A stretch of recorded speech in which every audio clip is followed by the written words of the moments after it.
무밭 한가운데서 허리를 구부리고 물을 뽑고 있는데 갑자기 뒤에서 무언가 딱딱하고 뾰족한 것이 깊숙이 들어왔어요. 너무 갑작스러워서 미라는 아 하고 소리를 지르며 몸을 앞으로 숙였습니다. 전라북도 정읍 외곽 끝없이 펼쳐진 무밭 사이로 이른 새벽 안개가 자욱하게 깔려 있었어요. 32살의 최미라는 무릎까지 오는 장화를 신고 밭고랑 사이를 천천히 걸어가고 있었습니다. 도시에서 입던 하이힐 대신 흙투성이 장화가 말끔한 정장 대신 때 묻은 작업복이 이제는 더 익숙해졌죠. 사람은 무심할수록 평화롭다. 적어도 나는 그렇게 믿고 싶었어요. 미란이 중얼거리며 무 한 포기를 뽑아들었어요. 뿌리에 붙은 흙을 털어내는 손길이 예전보다 훨씬 능숙해졌습니다. 이 땅에 온 지 벌써 1년이 넘었거든요. 서울에서 회계사로 일하며 바쁘게 살던 시절이 이제는 남의 일처럼 느껴져요. 외할머니께서 물려주신 이 무밭은 미란에게 마지막 안식처였어요. 도시에서 벌어진 그 일들을 잊고 싶어서, 아니 잊어야만 해서 이곳으로 도망쳐 온 거였죠. 하지만 세상 어디에도 완전한 평화란 없다는 걸 미란은 아직 모르고 있었어요.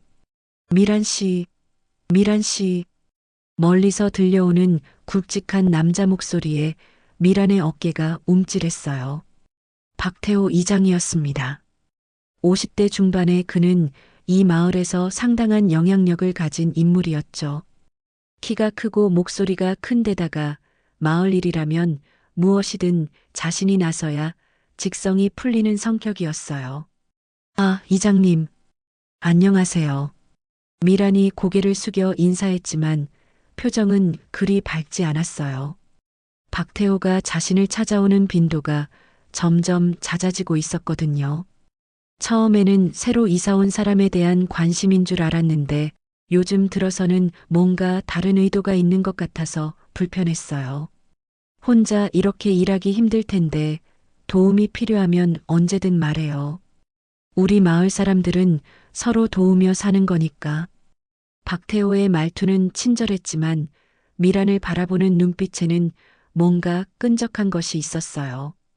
미란은 그런 시선이 익숙했어요. 도시에서도 비슷한 시선들을 많이 받았거든요. 하지만 여기서는 피할 곳이 마땅치 않았죠. 괜찮습니다. 혼자서도 충분히 할 수 있어요.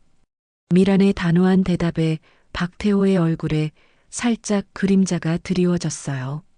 하지만 금세 웃음을 지으며 말했습니다. 그래도 여자 혼자 이런 깊은 산골에서 살기는 쉽지 않을 텐데. 혹시 서울에서 무슨 일이 있었던 건 아니에요? 미란의 손이 잠시 멈췄어요. 박태호의 질문이 단순한 관심이 아니라는 걸 직감했거든요. 하지만 표정 관리만큼은 철저했어요. 도시에서 배운 처세술이었죠. 별일 없었어요. 그냥 조용한 곳에서 살고 싶어서 온 거예요. 그렇군요. 그런데 미란 씨, 가끔 밤에 서울 쪽에서 전화가 오는 것 같던데. 미란의 등에 식은땀이 흘렀어요. 박태호가 자신을 감시하고 있었다는 뜻이었거든요. 이 작은 마을에서는 모든 게 다 보이고 다 들리나 봐요. 친구들이 안부 묻는 전화예요. 별거 아니에요. 아, 그렇군요. 그런데 요즘 혼자 사는 여자들 조심해야 해요. 세상이 무서우니까. 특히 과거에 뭔가 있었다면 더더욱. 박태호의 말에는 명백한 암시가 담겨 있었어요. 미라는 더 이상 이 대화를 이어가고 싶지 않았어요. 물을 담은 바구니를 들고 일어섰습니다. 그럼 저는 이만 들어가 보겠어요. 오늘도 수고 많으셨어요. 아, 벌써 가세요? 차라도 한잔하고 가시지. 다음에요. 오늘은 할 일이 많아서요. 미란이 서둘러 발걸음을 옮기는 동안 박태호는 그 뒷모습을 한참 동안 바라보고 있었어요. 그의 입가에는 뭔가 계획적인 미소가 떠올랐습니다. 미라는 집에 도착해서야 가슴을 쓸어내렸어요. 점점 노골적으로 다가오는 박태호 때문에 마음이 불편했거든요. 하지만 여기서 또 도망갈 수는 없었어요. 이곳이 마지막 도피처였으니까요. 창문 너머로 보이는 무밭을 바라보며 미라는 다시 중얼거렸어요. 평화로운 하루만 보내고 싶은데 왜 이렇게 어려운 걸까요? 하지만 미라는 아직 몰랐어요. 진짜 시련은 이제 시작일 뿐이라는 걸. 며칠 후 미라는 평소보다 일찍 무밭으로 나갔어요. 아침 일찍 작업을 끝내고 오후에는 읍내에 나가서 장을 볼 계획이었거든요. 최근 박태호의 관심이 부담스러워서 사람들과 마주칠 시간을 최대한 줄이려고 했어요. 무밭 한가운데서 허리를 구부리고 물을 뽑고 있는데 갑자기 뒤에서 무언가 딱딱하고 뾰족한 것이 깊숙이 들어왔어요. 너무 갑작스러워서 미라는 하고 소리를 지르며 몸을 앞으로 숙였습니다. 미란 씨, 왜 이렇게 놀라요? 뒤돌아보니 박태호가 손수레를 밀고 서 있었어요. 방금 전 미란의 엉덩이를 찌른 건 바로 그 손수레의 뾰족한 손잡이였죠.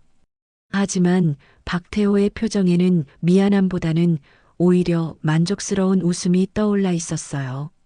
이장님, 지금 뭐 하시는 거예요? 미란의 목소리가 떨렸어요. 분명히 일부러 한 짓이었거든요. 박태호는 손수레가 미란에게 닿을 정도로 가까이 와서야 멈췄으니까요. 미안해요. 미란 씨가 무 뽑는 걸 도와주려고 했는데 혹시 다쳤어요?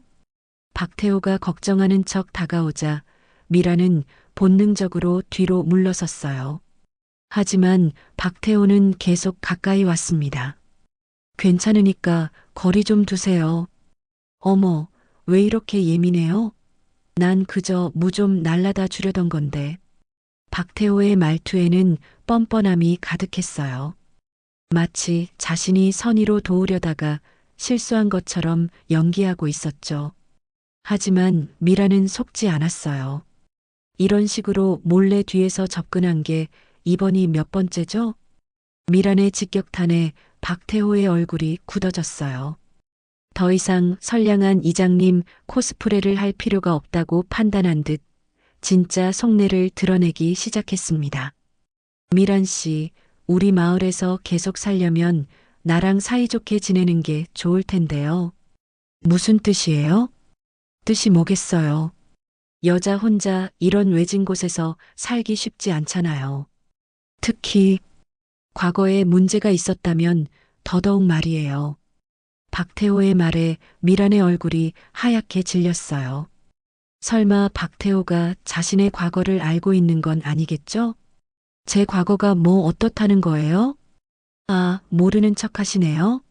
서울에서 회계사로 일하다가 횡령 의혹으로 쫓겨난 거 말이에요. 물론 기소는 되지 않았지만 그래도 소문이라는 게 무섭잖아요. 미란의 다리에 힘이 빠졌어요. 어떻게 박태호가 그걸 알고 있는 거죠? 분명히 아무도 모르게 조용히 이사 온 건데 어떻게 요즘 세상에 못 알아낼 게 뭐가 있겠어요? 인터넷만 뒤져봐도 다 나오는데. 박태호가 스마트폰을 꺼내서 화면을 미란에게 보여줬어요. 거기에는 회계법인 직원 어씨 고객 자금 유용 의혹이라는 몇 년 전 기사가 떠 있었습니다.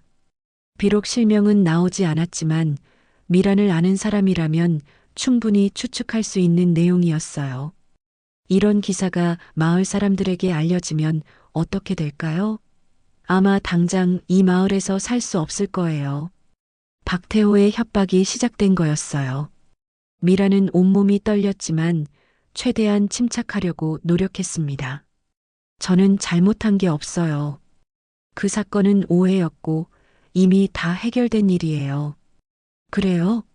하지만 사람들은 진실보다 소문을 더 믿어요. 특히 이런 시골에서는 더더욱. 박태호가 미란에게 한 발 더 가까이 다가왔어요. 이제 팔을 뻗으면 닿을 거리였죠. 하지만 걱정 마세요. 내가 미란 씨를 보호해 줄 수 있으니까. 대신 조건이 있어요. 무슨 조건이요? 가끔 내가 심심할 때 상대해주면 돼요. 차나 한잔하면서 이야기도 하고. 뭐 그런 거 말이에요.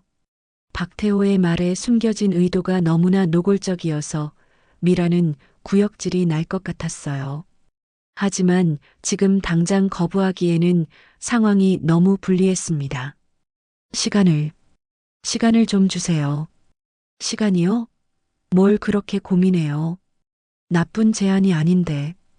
박태호가 미란의 어깨에 손을 올리려는 순간 미란이 확 몸을 돌렸어요.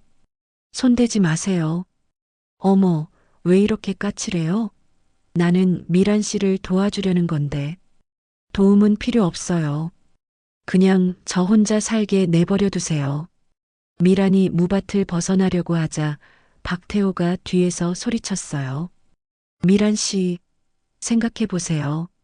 이 마을에서 나를 적으로 돌리면 어떻게 될지. 미라는 뒤돌아보지 않고 계속 걸었어요. 하지만 박태호의 말이 머릿속에서 맴돌았습니다. 정말로 이 마을에서 살아남으려면 박태호와 타협해야 하는 걸까요? 집에 돌아온 미라는 문을 잠그고 바닥에 주저앉았어요.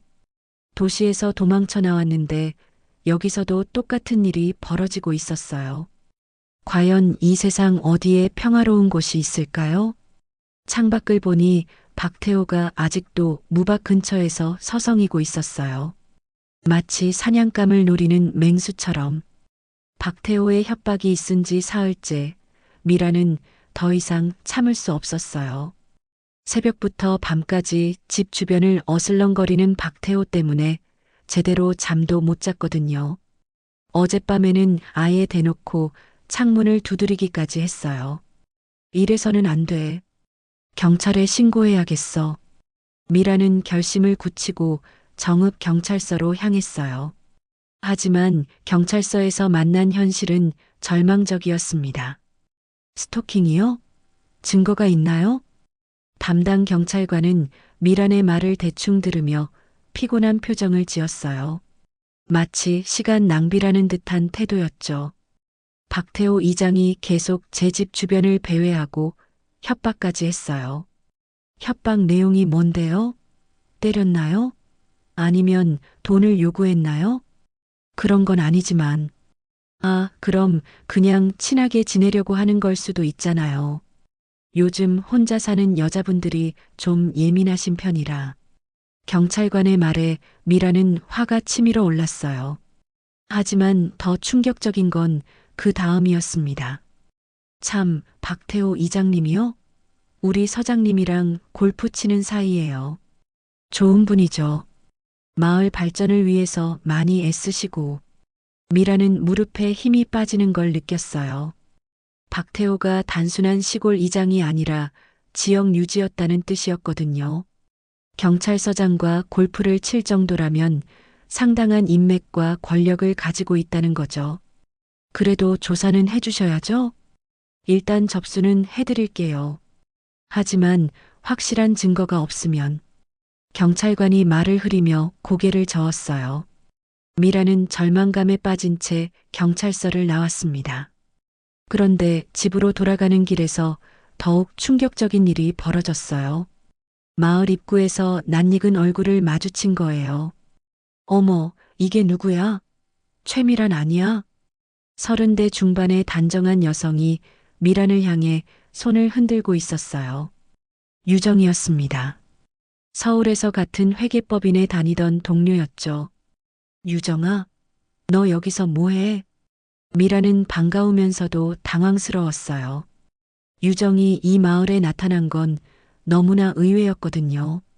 나 여기로 이사 왔어. 서울에서 스트레스 너무 받아서 시골로 내려왔지. 그런데 너도 여기 살고 있었네? 유정의 말에 미라는 뭔가 이상하다는 생각이 들었어요. 하필이면 이 외진 마을로 이사 온다는 게 우연의 일치치고는 너무 과했거든요. 언제 이사 온 거야? 한 일주일 전. 아직 짐도 다 정리 못했어. 그런데 미라나, 너 도시에선 그렇게 도도하더니 여기선 문화 캐고 살고 있었네? 유정의 말투에는 묘한 비꼬는 톤이 섞여 있었어요. 예전에는 느끼지 못했던 악의 같은 게 느껴졌죠. 그냥 조용한 곳에서 살고 싶어서. 조용한 곳이라. 그런데 여기 박태호 이장님이라고 아세요? 진짜 친절하시더라. 내가 이사 온다고 하니까 집까지 구해주시고. 미란의 심장이 떨어지는 것 같았어요. 박태호가 유정의 이사를 도왔다고요? 이건 분명 우연이 아니었어요. 혹시 박태호가 너한테 내 얘기했어? 내 얘기? 무슨 얘기? 유정이 시치미를 떼고 있었지만 미라는 확신했어요. 분명히 박태호가 유정을 이 마을로 불러들인 거예요. 하지만 왜일까요? 미란아, 얼굴이 안 좋네. 혹시 여기서 무슨 일 있어? 아니야, 아무것도. 그러고 보니 서울에서 내가 그 일로 힘들어했잖아. 횡령 의혹 말이야. 결국 여기까지 도망 온 거구나. 유정의 말에 미라는 소름이 돋았어요. 유정도 그 일을 알고 있었다는 게 충격이었거든요. 더 중요한 건 유정이 도망이라는 표현을 쓴 거였어요. 도망이 아니야. 나는 잘못한 게 없어. 그래, 알아. 하지만 사람들은 그렇게 생각 안 하잖아. 특히 여기 시골 사람들은 더 보수적이고. 유정이 미란의 어깨를 토닥이며 위로하는 척했지만 그 손길이 차갑게 느껴졌어요. 너, 왜 여기에 있는 거야? 정말 우연이야? 미란이 직접적으로 물어보자 유정의 표정이 잠깐 굳어졌어요. 하지만 금세 억지 웃음을 지으며 대답했습니다. 뭔 소리야? 우연이지. 내가 널 따라온 것도 아니고. 하지만 유정의 눈빛에는 뭔가 계산적인 게 있었어요. 마치 오래전부터 계획해온 일을 실행에 옮기는 사람의 눈빛 같았죠. 그런데 미란아, 박태호 이장님이 너한테 관심이 많으시더라. 혹시 뭔가 있는 거야? 무슨 뜻이야? 아니면 말고. 그냥 이장님이 내 얘기를 자주 하시길래. 유정의 말에 미라는 온몸에 소름이 돋았어요. 박태호와 유정이 자신에 대해 얘기를 나누고 있었다는 뜻이었거든요. 이 모든 게 계획된 일이라는 확신이 들었어요. 유정아, 솔직히 얘기해. 너 왜 여기 온 거야? 미란아, 왜 그렇게 의심해? 우리 친구 사이잖아. 친구라면 진실을 말해줘야지. 미란이 목소리를 높이자 유정의 가면이 벗겨지기 시작했어요. 진실? 진실이 뭔데? 내가 서울에서 무슨 짓을 했는지 다 아는데? 무슨 짓이라니? 최미란, 너 정말 모르는 척 하는 거야? 김대리 기억 안 나? 김대리. 미란의 얼굴이 하얗게 질렸어요. 회계법인에서 함께 일했던 김대리. 미란을 좋아했지만 거절당했던 그 사람. 그리고 유정이 짝사랑했던 바로 그 사람이었어요. 설마 아직도 그 일 때문에? 그 일? 너 때문에 김대리가 얼마나 힘들어했는지 알아? 너 때문에 결국 회사까지 그만두고. 유정의 진짜 속내가 드러나기 시작했어요. 5년 전 일어났던 삼각관계의 앙금이 이제야 표면으로 올라온 거였죠. 미라는 점점 무서워지기 시작했어요. 박태호의 협박도 모자라서 이제 과거의 원한까지 되살아나고 있었거든요. 과연 이 마을에서 살아남을 수 있을까요? 유정과의 만남 이후 미라는 며칠간 집에만 틀어박혀 있었어요. 밖에 나가기가 무서웠거든요. 박태호는 여전히 집 주변을 어슬렁거렸고 유정은 마을 사람들과 금세 친해져서 미란에 대한 이야기를 퍼뜨리고 다니는 것 같았어요. 그런데 토요일 아침 마을 방송에서 특별한 소식이 흘러나왔어요. 마을 주민 여러분, 오늘 오후 2시에 마을회관에서 농산물 축제를 개최합니다. 우리 마을의 자랑스러운 무와 배추를 자랑할 수 있는 기회이니 많은 참여 부탁드립니다. 박태호의 목소리였어요. 미라는 나가기 싫었지만 계속 숨어 지낼 수도 없는 노릇이었죠. 게다가 마을 사람들과 어울리지 않으면 더 의심받을 것 같았어요. 오후 2시 마을회관 앞마당에는 각 집에서 가져온 농산물들이 전시되어 있었어요. 미란도 자신이 기른 무 몇 개를 들고 조심스럽게 나갔습니다. 어머, 미란 씨, 오셨네요. 유정이 환하게 웃으며 다가왔어요. 하지만 그 웃음 뒤에 숨겨진 의도를 아는 미란은 경계심을 늦출 수 없었어요. 유정아, 안녕. 미란 씨가 기른 무예요? 정말 크고 좋네요. 근데 이 무밭에서 기른 거죠?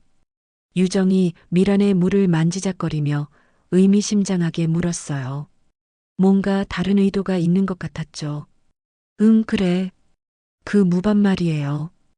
혹시 전에 누가 농사 지었는지 알아요? 미라는 고개를 저었어요.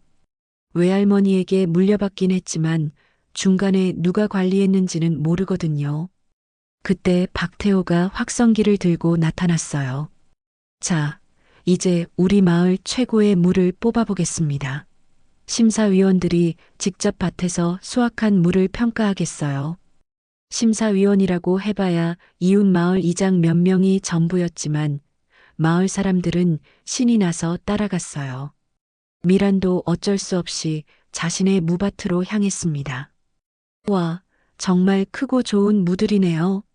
심사위원 중 한 명이 감탄하며 물을 뽑기 시작했어요. 다른 사람들도 여기저기서 물을 캐내고 있었죠. 그런데 갑자기 한 심사위원이 이상한 표정을 지으며 소리쳤어요. 이게 뭐예요? 모든 사람들의 시선이 그쪽으로 몰렸어요. 심사위원이 든 건 무가 아니라 오래된 손목시계였습니다. 금속 부분은 녹이 슬어 있었지만 시계 뒷면의 글씨는 아직 읽을 수 있었어요.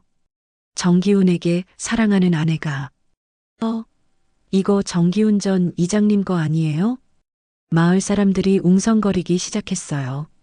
정기훈은 5년 전에 갑자기 실종된 전임 이장이었거든요. 어느 날 밤 술을 마시고 집에 가던 중 사라져서 지금까지 행방불명 상태였어요. 이상하네요. 정기훈 이장님 시계가 왜 여기에?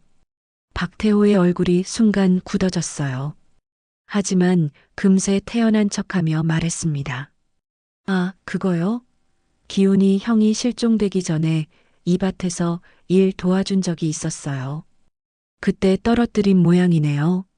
하지만 마을 사람들의 표정은 심상치 않았어요. 뭔가 이상하다는 눈빛들이었죠. 그런데 이장님, 정기훈 이장님이 왜 이 밭에서 일을 도와줬다고 하셨어요? 이 밭은 미란 씨 외할머니 거였는데 마을 할머니 중 한 분이 의문을 제기했어요. 박태호의 얼굴이 더욱 굳어졌습니다. 그냥 이웃 도우미 차원에서 아니에요. 정기훈 이장님은 이 밭 근처에 온 적이 없어요. 이 밭은 당시에 아무도 안 썼거든요. 또 다른 할머니가 박태호의 말을 반박했어요. 마을 사람들의 시선이 박태호에게 집중되기 시작했죠. 그런데 그때 유정이 갑자기 나섰어요. 혹시 이 밭에 뭔가 묻혀 있는 거 아니에요? 시계만 나온 게 아니라.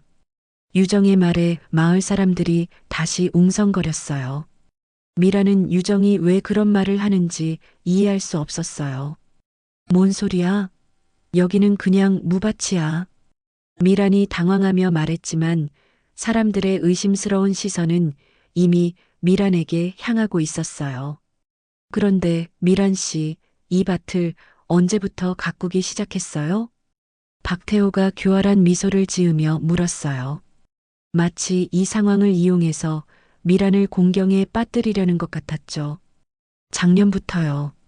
서울에서 내려와서. 작년이요? 그럼 정기훈 이장님이 실종된 건 5년 전인데 혹시 미란 씨가 오기 전에 이 밭에서 무슨 일이 있었던 걸까요? 박태호의 질문에 미란은 식은땀이 흘렀어요. 마치 자신이 범인인 것처럼 몰아가고 있었거든요. 저는 아무것도 몰라요. 이 밭은 외할머니가 물려주신 거고. 그런데 이상하네요. 왜 하필 시계가 미란 씨 밭에서 나왔을까요? 유정이 마치 순진하게 궁금해하는 척하며 물었어요. 하지만 미라는 알 수 있었어요. 유정이 의도적으로 의혹을 키우고 있다는 걸. 혹시 미란 씨가 서울에서 내려온 이유와 관련이 있는 건 아니에요? 박태호가 결정타를 날렸어요. 마을 사람들의 시선이 더욱 차갑게 미란을 바라보기 시작했죠. 무슨 소리예요? 저는 정기훈 이장님을 만난 적도 없어요. 하지만 증거는 여기 있잖아요. 박태호가 녹슨 시계를 들어보이며 말했어요. 마을 사람들이 수군거리기 시작했습니다. 그 무밭, 저주받은 거 아니요? 정기훈 이장님이 거기서 무슨 일을 당한 거 아닐까? 미란 씨가 뭔가 숨기고 있는 게 분명해. 소문이 퍼져나가기 시작했어요. 미란은 절망감에 빠졌어요. 이 모든 게 박태호와 유정의 계획인 것 같았거든요. 여러분, 진정하세요. 아직 확실한 건 아무것도. 미란이 해명하려고 했지만 사람들은 이미 등을 돌리고 있었어요. 유정이 미란에게 다가와서 귓속말로 중얼거렸습니다.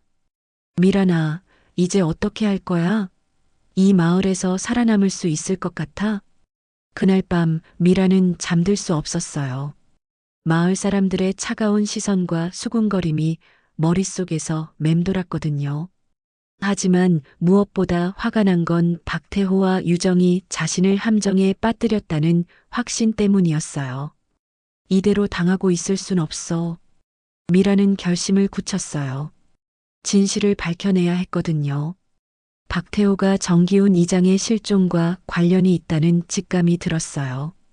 그 시계가 하필 자신의 밭에서 나온 것도, 박태호가 너무 태연하게 구는 것도 모든 게 수상했거든요.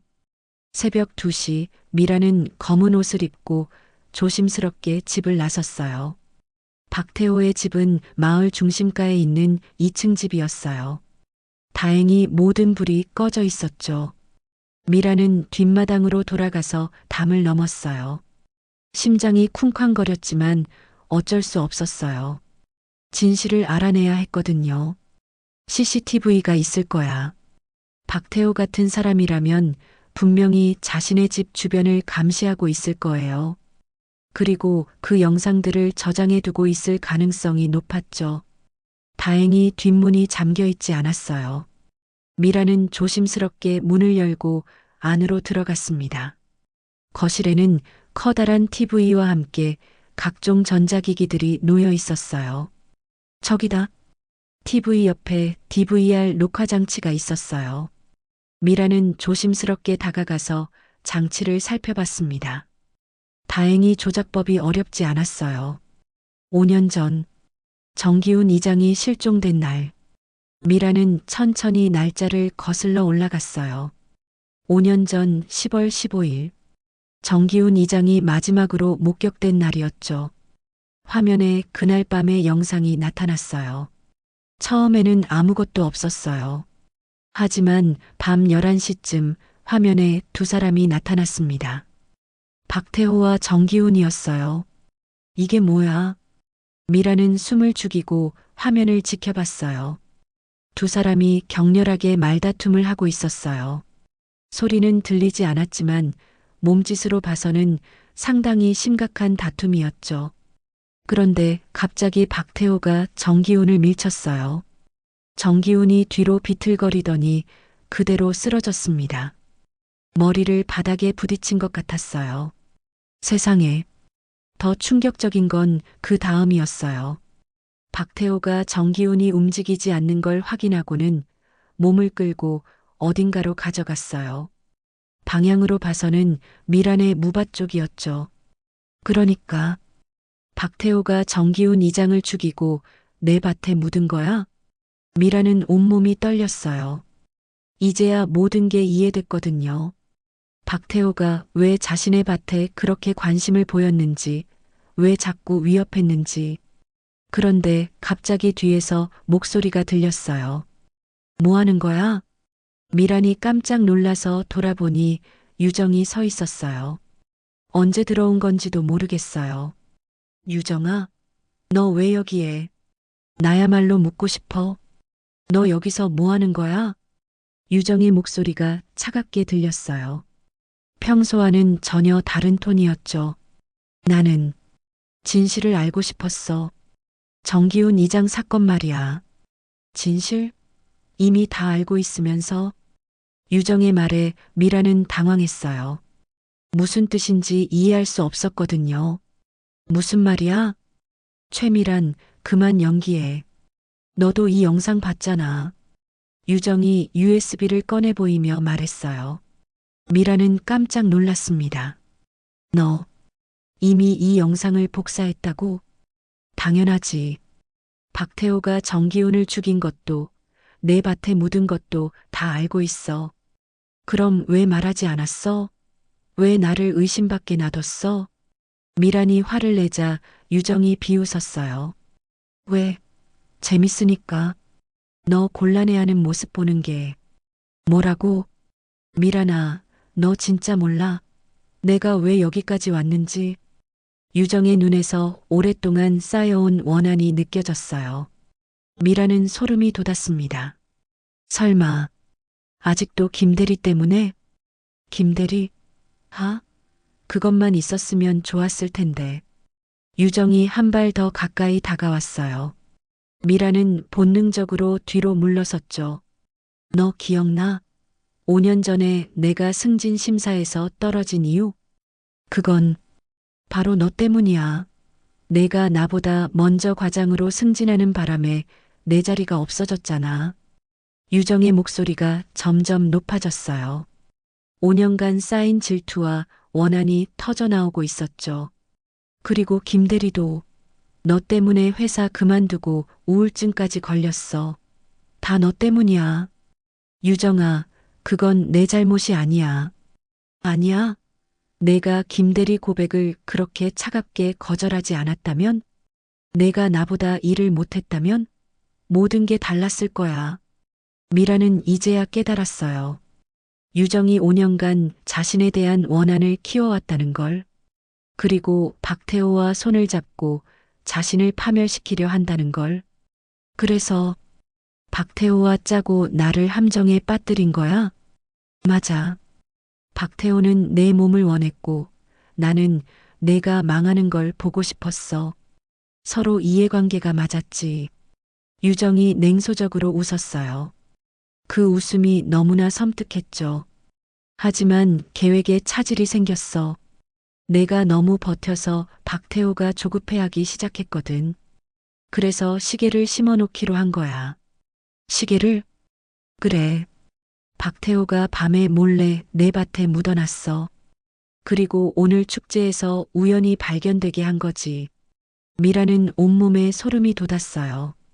이 모든 게 치밀하게 계획된 일이었다는 걸 깨달았거든요. 너희들, 정말, 어떻게 할 거야, 미라나? 이 영상 있어도 소용없어. 누가 믿겠어? 내가 박태호 집에 몰래 들어가서 훔친 영상을. 유정의 말이 맞았어요. 아무리 결정적인 증거라도 불법적으로 취득한 증거는 인정받기 어려웠죠. 하지만 그리고 박태호는 이미 대비책을 세워뒀어. 이 영상이 조작된 거라고 주장할 수도 있고. 그때 갑자기 밖에서 발소리가 들렸어요. 박태호가 돌아온 것 같았어요. 불이 켜져 있네. 박태호의 목소리가 점점 가까워졌어요. 미라는 급하게 영상을 USB에 복사하기 시작했습니다. 미라나, 이제 끝이야. 유정이 휴대폰을 꺼내서 박태호에게 전화를 걸었어요. 하지만 미라는 포기하지 않았어요. 반드시 진실을 밝혀내겠다고 다짐했거든요. 어라? 누가 있나? 박태호의 목소리가 현관에서 들려왔어요. 미라는 급하게 USB 복사를 마쳤지만 이미 발걸음 소리가 거실로 향하고 있었어요. 유정아, 빨리 숨어. 미란이 다급하게 속삭였지만 유정은 오히려 여유로운 표정을 지었어요. 왜 숨어? 나는 여기 있어도 돼. 뭐라고? 그때 박태호가 거실로 들어왔어요. 미란을 발견한 그의 얼굴이 순간 굳어졌죠. 최미란, 내가 여기서 뭐 하는 거야? 이장님, 미란이가 몰래 들어와서 CCTV 영상을 보고 있었어요. 유정이 태연하게 고발했어요. 미란은 배신감에 온몸이 떨렸습니다. 유정아, 너 지금 뭐 하는 거야? 미안, 미란아. 하지만 이미 계획은 정해진 거야. 박태호가 미란에게 다가왔어요. 그의 표정에는 분노와 당황이 뒤섞여 있었죠. 내가 뭘 봤는지 모르겠지만 아무도 믿지 않을 거야. 이 영상이 있어. 미란이 USB를 들어 보였지만 박태호는 비웃었어요. 그래. 그럼 그걸 어떻게 설명할 거야? 남의 집에 몰래 들어와서 훔친 영상을? 박태호의 말이 맞았어요. 하지만 미라는 포기할 수 없었어요. 사람들이 진실을 알아야 해. 정기훈 이장을 죽인 건 당신이잖아. 증명해봐. 5년 전 일을 누가 믿겠어? 박태호가 미란에게 손을 뻗으려는 순간 미란이 뒤로 돌아서 뛰기 시작했어요. 다행히 뒷문이 열려 있어서 밖으로 나갈 수 있었죠. 잡아. 박태호가 소리쳤지만 미라는 이미 담을 넘어 도망치고 있었어요. 손에는 USB를 꽉 쥐고 있었습니다. 집에 도착한 미라는 곧바로 컴퓨터를 켰어요. 영상을 확인하고 어떻게 할지 계획을 세워야 했거든요. 이걸 어떻게 공개하지?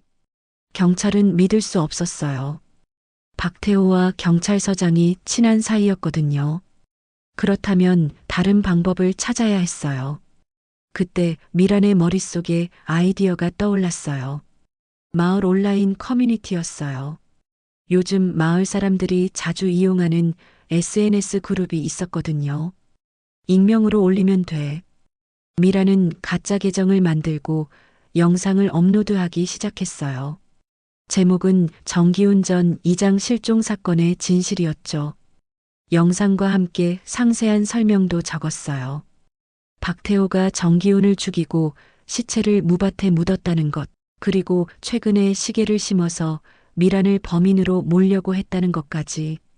업로드가 완료되자마자 미란의 휴대폰이 울렸어요. 박태호였어요. 최미란, 내가 뭘 했는지 알아. 진실을 공개했을 뿐이에요. 그 영상 당장 지워. 안 그러면 뭘 하겠어요? 또 협박하실 거예요? 미란의 목소리에는 더 이상 두려움이 없었어요. 이미 영상을 공개했으니 숨길 것도 없었거든요. 몇 시간 후 마을 전체가 발칵 뒤집혔어요. 온라인 커뮤니티에 올라온 영상이 삽시간에 퍼져나갔거든요. 마을 사람들의 반응은 충격 그 자체였어요. 정말 박태호가 정기훈을 죽였다고? 그럼 미란 씨는 억울하게 의심받은 거네? 이장이 살인자였다니. 여론이 완전히 바뀌었어요. 이제는 박태호를 의심하는 목소리가 더 컸죠. 하지만 그날 밤 미란에게 더 큰 충격이 기다리고 있었어요.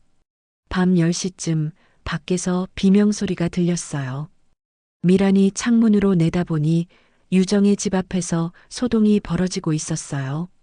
어떻게 된 거지? 미란이 급하게 밖으로 나가보니 유정이 피투성이가 된 채 쓰러져 있었어요. 머리에서 피가 흘러나오고 있었죠. 유정아, 유정아. 미란이 달려가서 유정을 흔들었어요. 다행히 의식은 있었지만 상태가 심각해 보였어요. 미란아, 미안해. 유정이 약한 목소리로 중얼거렸어요.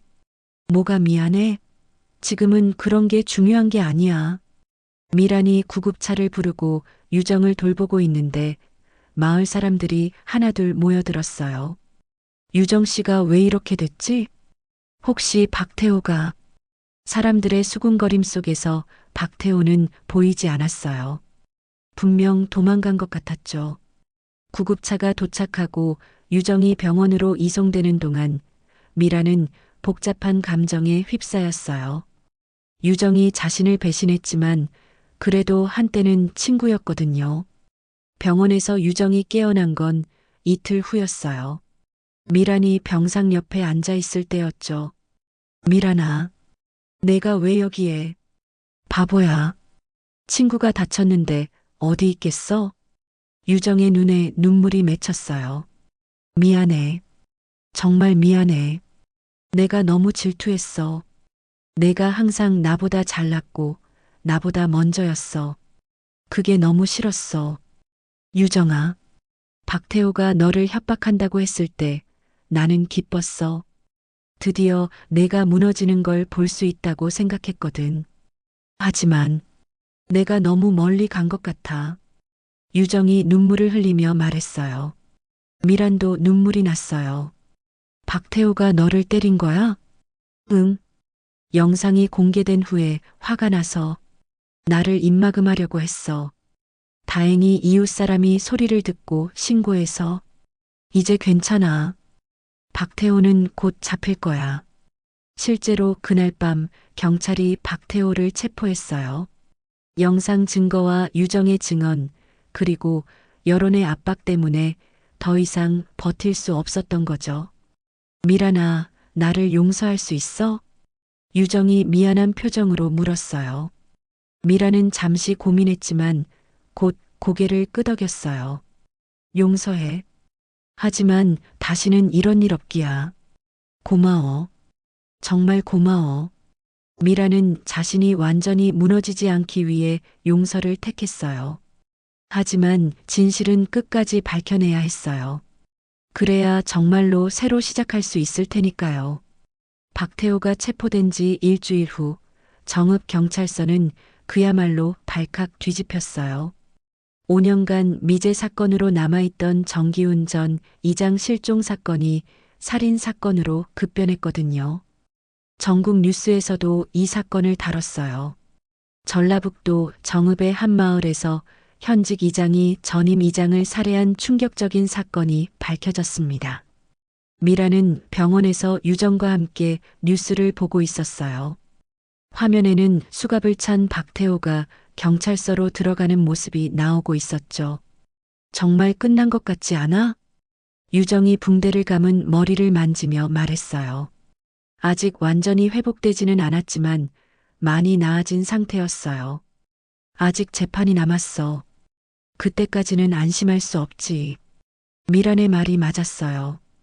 박태호는 끝까지 혐의를 부인하고 있었거든요. 그날 오후 미란은 경찰서에 참고인 조사를 받으러 갔어요.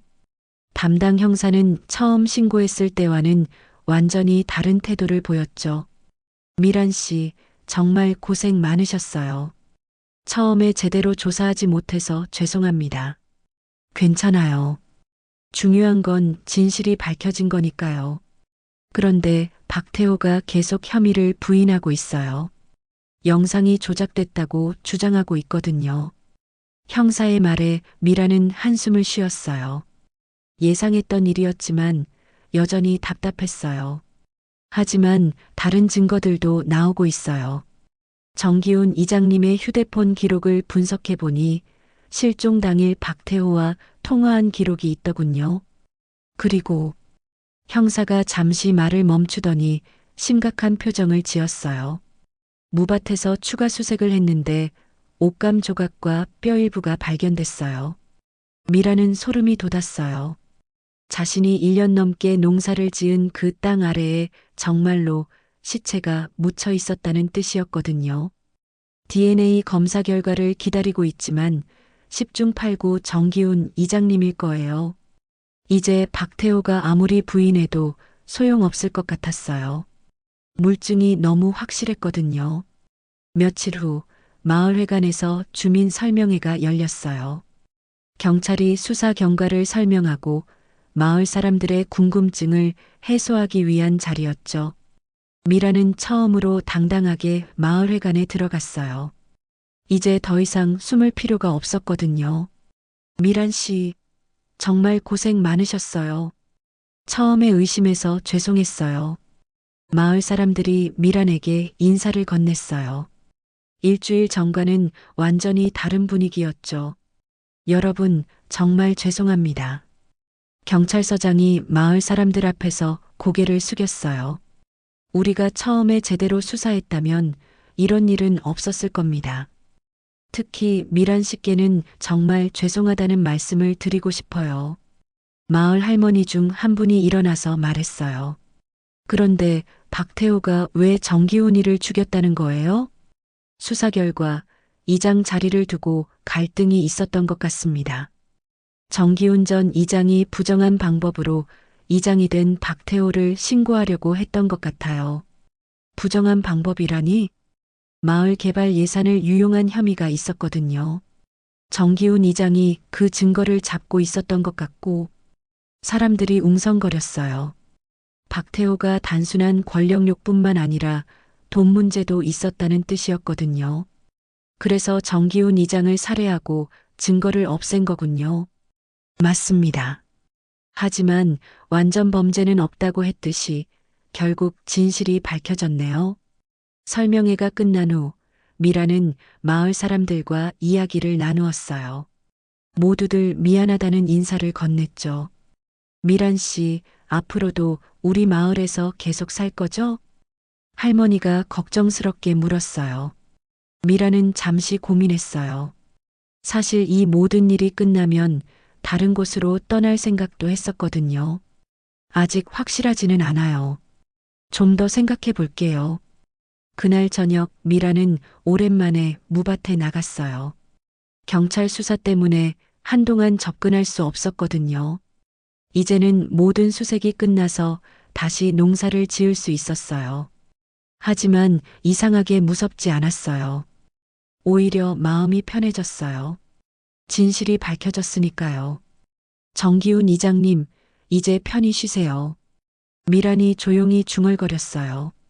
경찰이 유해를 수습해 가서 이제 이곳에는 아무것도 남아있지 않았지만 여전히 추모의 마음을 담아 인사를 올렸어요.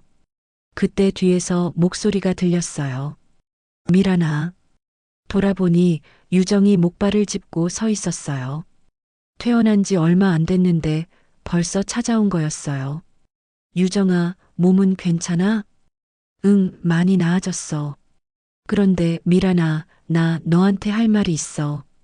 유정이 심각한 표정을 지었어요. 미라는 긴장했어요. 뭔데? 나 서울로 돌아갈 거야. 갑자기 왜? 여기 있으면 자꾸 지난 일이 생각나. 그리고 너한테도 미안하고 새로 시작하려면 다른 곳에서 해야 할 것 같아. 미라는 이해했어요. 유정도 이곳에서는 마음 편히 살기 어려울 거예요. 좋은 결정인 것 같아. 서울에서 잘 살아. 미란아, 마지막으로 한 가지만 부탁해도 될까? 뭔데? 나를 완전히 용서해 줄 수는 없을까? 내가 한 짓이 너무 나쁜 건 알지만. 유정의 눈에 눈물이 맺혔어요. 미란도 마음이 아팠어요. 이미 용서했다고 했잖아. 진심이야? 응.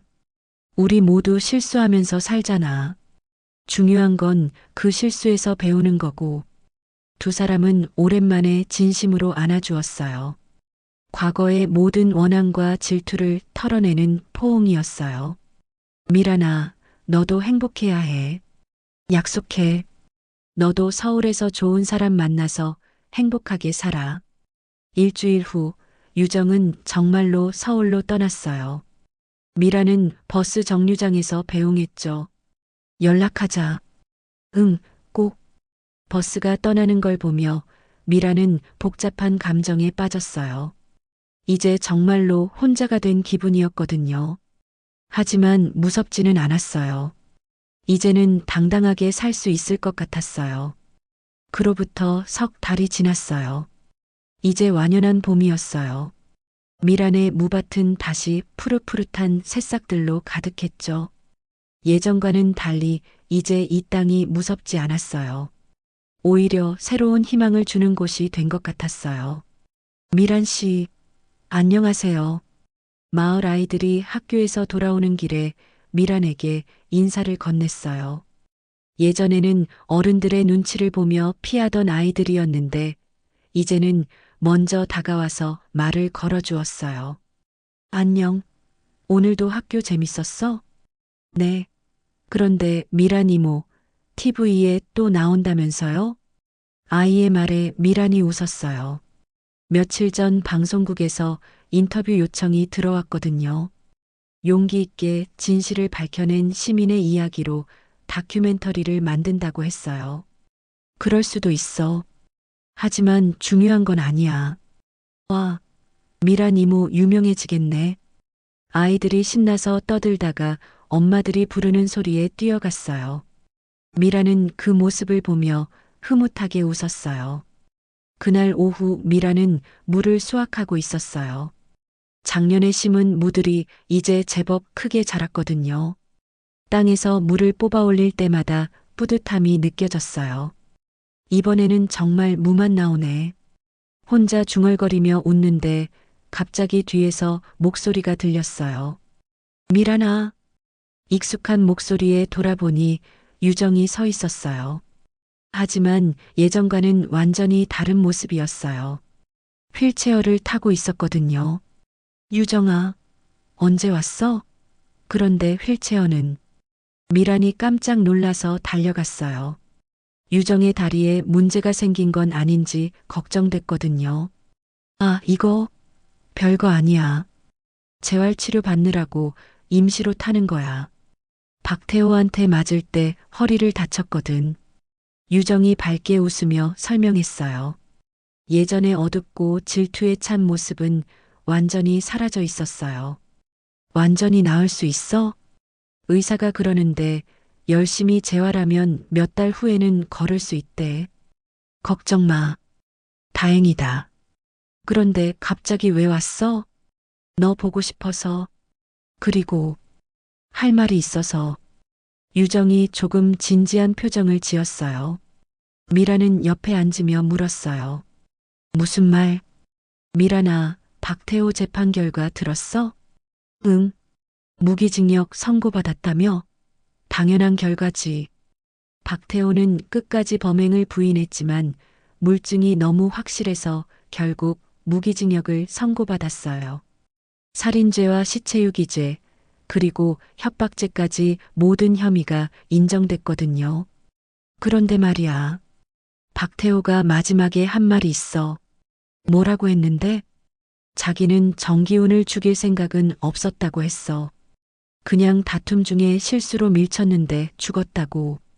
미라는 고개를 저었어요. 변명이지. 그래도 사람을 죽이고 시체를 숨긴 건 사실이잖아. 맞아. 하지만 나는 그 말을 듣고 생각이 들었어. 우리도 실수로 시작된 일들이 있잖아. 유정의 말에 미란이 고개를 들었어요. 무슨 뜻이야? 내가 너를 질투한 것도, 너를 해치려고 한 것도, 처음에는 작은 감정에서 시작됐어. 하지만 그걸 키워나간 건 내 선택이었지. 유정이 진심으로 반성하는 모습이었어요. 그래서 난 이제 새로 시작하기로 했어. 서울에서 새 직장도 구했고, 재활치료도 열심히 받고 있어. 잘했어. 나도 여기서 새로 시작하고 있어. 정말? 다른 곳으로 안 갈 거야? 응. 이제 이곳이 내 집이야. 도망칠 이유가 없어졌거든. 미란의 말에 유정이 환하게 웃었어요. 그럼 다행이다. 그런데 미란아, 혹시 남자친구 생겼어? 갑작스러운 질문에 미란이 당황했어요. 갑자기 왜 그런 걸 물어? 아니, 마을 사람들이 그러던데. 읍내 병원 의사랑 자주 만난다고. 아, 김 선생님 말이구나. 미란이 얼굴을 붉히며 말했어요. 실제로 몇 주 전부터 읍내 병원의 젊은 의사와 만나고 있었거든요. 유정이 병원에 입원했을 때 알게 된 사이였어요. 어떤 사람이야? 착하고 따뜻한 사람이야. 내 과거도 다 알고 있는데 개의치 않는다고 하더라. 와, 정말 좋겠다. 유정이 진심으로 축하해주는 모습을 보며 미라는 감동했어요. 예전 같았으면 질투했을 텐데 이제는 정말로 변한 것 같았어요. 너도 서울에서 좋은 사람 만나. 응. 그런데 미라나, 우리 이제 정말 친구 맞지? 당연하지. 이번엔 진짜 친구야. 두 사람이 손을 맞잡고 웃었어요. 과거의 모든 상처가 치유된 것 같았어요. 그날 저녁 유정과 함께 무밭을 걸으며 이야기를 나누었어요. 이 밭에서 그런 일이 있었다니 아직도 믿어지지 않아. 나도. 하지만 이제는 괜찮아. 새로운 생명들이 자라고 있잖아. 미란이 새로 심은 무 싹들을 가리키며 말했어요. 맞아. 깊게 박힌 것도 언젠가는 뽑혀야 하는 거구나. 물을 말하는 거야? 아니면 다른 걸 말하는 거야? 둘 다지. 우리 마음속 깊이 박힌 상처들도 언젠가는 뽑아내야 하는 거 아니야? 유정의 말에 미란이 고개를 끄덕였어요. 이틀 후 유정은 다시 서울로 돌아갔어요. 이번에는 정말로 밝은 표정으로 떠났어요. 자주 연락하자. 응. 그리고 결혼할 때 꼭 초대해. 바보야. 미란이 웃으며 유정을 배웅했어요. 한 달 후 미란은 김 선생님과 함께 무밭을 거닐고 있었어요. 여기서 그런 일이 있었다니 믿어지지 않네요. 저도 처음에는 무서웠어요. 하지만 이제는 괜찮아요. 미란 씨는 정말 용기 있는 분인 것 같아요. 김 선생님이 미란의 손을 잡으며 말했어요. 용기가 아니라 선택이었어요. 진실을 밝히는 걸 선택한 거죠. 그때 하늘에서 드론이 날아왔어요. 방송국에서 다큐멘터리 촬영을 위해 보낸 거였어요. 자, 마지막 장면 촬영하겠습니다. 감독의 지시에 따라 미란과 김 선생님이 무밭 가운데 서서 카메라를 바라봤어요. 드론이 높이 올라가면서 촬영하는 모습을 보니 무밭이 정말 아름다워 보였어요. 초록색 새싹들이 가득한 평화로운 농촌 풍경이었죠. 이제 정말 끝난 것 같아요. 미란이 중얼거리자 김 선생님이 웃었어요. 끝이 아니라 시작 아닐까요? 미란은 고개를 끄덕였어요. 정말로 새로운 시작이었어요. 더 이상 과거에 얽매이지 않고 당당하게 살아갈 수 있는 새로운 인생 말이에요. 무밭 위로 석양이 지고 있었어요. 하지만 이번에는 두렵지 않았어요. 내일도 모레도 이곳에서 희망을 키워나갈 수 있을 테니까요.